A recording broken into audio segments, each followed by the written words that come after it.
Qo'rqitordi dada. Bu Shahlo Ahmedovaning qo'shiqlari shunaqa hitmi deyman-da. Klip chiqsa yotib olishadi bu yoshlar.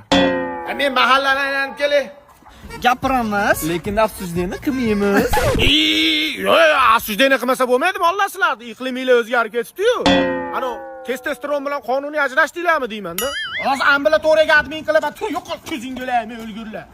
Yaxshi ham ikkinchi jahon urushida qatnashganlar senlar ko'rmadi. Otishtaja, hayvonlar! Otalari Amir Tarag'ay, onalari Takina Xotun. Voy, malades, kitob o'qiydigan yoshlar ham bor ekan-a. Bilasizmi, rais buva? Amir Temur Xitoyga yurish boshlayotgan paytida vafot etgan ekan.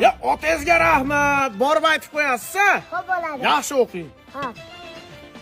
Ko'z tegmasi, mahallamiz juda chiroyli, bir ikkita darmetlar hisobga olmaganda. Jijji yotib dam olib.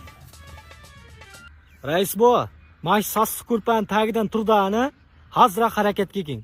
Ichish-pichish, chakish-pakish, g'iybat yig'ishtiring, qizlarni yig'ishtiring, aroq-paroqni yig'ishtiring. Ertadan boshlab o'zingizga mahkam bo'lib tirnirabgani bosing.